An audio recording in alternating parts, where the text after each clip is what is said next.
YouTube, what is going on? Welcome back to the channel. Today, we're going to be talking about something that every man needs in his wardrobe, and that's an overshirt. And there's nothing more quintessential when it comes to overshirts than the Chore Jacket. And today, we've got two of them, a vintage one and a new one. So let's compare them.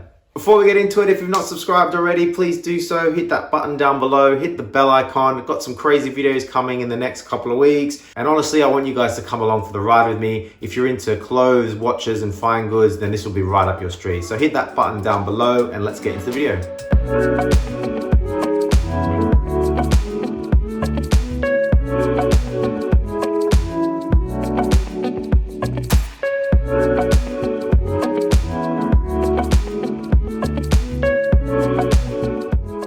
The Chore Jacket originated in France in and around the 1920s as a durable work jacket or coat, usually made from cotton twill or even moleskin. This made it super durable, and the cut was more relaxed, so it was able to go over other pieces of workwear, for instance your overalls. Not only that, it has this iconic pockets, so it's got a chest pocket and it's got two quite large patch pockets. This gave the laborers ample room to put all of their tools at an easy access, for instance. Now, it was produced in France by companies such as Le Laboureur, Mont Saint-Michel, and Vetra, which we have here today. Across the pond in the US, Carhartt began retailing it as the engineer's sack coat. That name didn't really stick for obvious reasons, and then it was given the name the chore coat, because people would be wearing this while they're doing their chores, such as farming or working in a field, for instance. Owing to their solid construction and durable nature, these vintage chore coats can be found anywhere from eBay to Etsy, or even in some vintage clothing stores. This exact example was found in Australia at a place called Ghostwood Vintage in Byron Bay, of all places. If you're looking for vintage workwear, even military surplus vintage clothes, then I would check out Ghostwood Vintage on Instagram, and they've also got a website, but this one came from there. This Chore Jacket is more like a shirt these days. It's been heavily modified, and you've got to think about when these were around. These were actually working shirts, so people would work in them. They would tear them, they would rip them, they would get them caught on pieces of furniture, for instance, so that would be ripped, and then they would repair it. So with this one, you can see that we have some rips in the button eyelets, we have tears on the back, it looks like we've even got a new collar. The arms have been repaired, and all over it just looks like this vintage shirt has seen its day, and that's why it's very, very thin all around. The lovely thing about this shirt is the fade on the back. It's got that indigo fade, and if you look at the texture, we've got a very, very fine herringbone, almost chevron pattern to the fabric, and that fade has started on the back and then all the way down. It makes you wonder, like, where this shirt was used. Was it used in a factory? Did someone sit against a wall to get that fade on the back, or did they wear a coat or something over the top?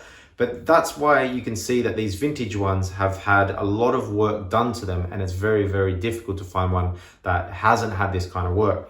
Now, looking at the label of this one, we can see that it says Baumwolle. Now, I think that is German for cotton, so we can say that this is probably of German origin. Other than that, we can't really see any other labeling at all. It's probably been repaired with parts from other shirts, but all in all, it's a lovely, lovely shirt that I've been wearing for the better part of a year. It's very, very lovely with a white t-shirt on. It's light enough that it can be worn out in summer, and I've been doing so. Now the air's getting a bit cooler, it might be time to look at something that is a little bit more thick, less thin. You'll also notice the sleeve length is a half sleeve. Now, you may have seen my previous video on the Indigo Fairer linen shirt with a half sleeve. If you haven't, check that out, put the link below. And you'll know I've got a big love of half sleeves. You can easily roll them up, and then if they do fall down, it only goes as far as your elbow. So that's quite unique to this one. Now, who knows if this shirt was originally a 3/4 or a half sleeve shirt, or it's just been modified that way for someone to work with. Was this one originally really thick in cotton twill and it's just worn out? Who knows? So it got me thinking, what does a new one feel like? And that's what brought me to Vetra. Now, it was refreshing to find out that Vetra is still in operation today. Vetra were one of the original companies that produced the Chore Jacket back in the 1920s. And it's safe to say that that company is still running today. It's still family owned and still using French milled fabric. This is the jacket that I've got from Vetra in France. This is 100% cotton twill, and although you can buy it directly from their website, you can find these at various other retailers around the world. Now, everyone asks about sizing with these chore jackets, the vintage ones being really hard to measure, and companies like Vetra still producing the old one that is a bit longer. Now, this is a more modern, shorter version. So when I say shorter version, it is shorter in the waist, comes pretty much up to my belt line, and that's about it really. Everything else is on par and like the original. Now, you have to remember with chore coats as well, they were used as a work piece of equipment, so people were using their hands a lot. If you're someone that likes having your sleeves come down to your wrist, then this is maybe not the jacket for you.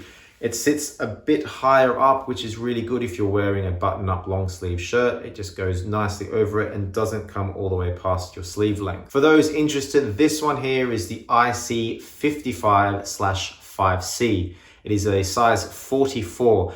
Now, interestingly enough, I'm usually a 42 in most of my jackets. So I was almost about to purchase a 42, but going by the measurements, it was also pointing to getting a 44. I took the plunge, got a 44, and it fits perfectly. So what I would say is, if you're confused by the sizing of these garments, go off the measurements alone. Don't go off what you usually get. I would always try and go off the measurements. The cotton has a tight weave and it feels extremely durable and tough.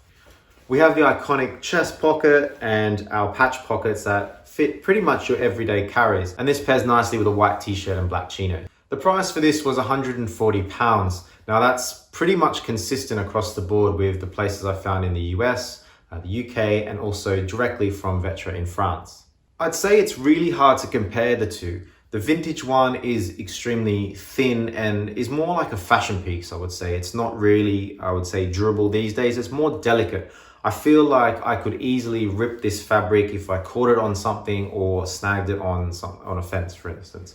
Whereas the new one is extremely solid. It's a really thick construction. It's really durable. And I feel that this could take a beating. So in terms of this one and this one, I would say this vintage one is more a lovely fashion piece that you would wear in summer as an overshirt. And this one, again, you can wear this in summer, but it is more of a tool shirt. It's more of a shirt I would feel more comfortable with carrying all of my items and not worry about leaning against a brick wall and that kind of thing. This new one from Vetra, it feels solid. It feels almost indestructible and will last decades if cared for. There's a good weight to it. So when you put this on, it sits well on your body, whereas this one is extremely light. You put it on your body, the wind catches it and it flaps everywhere.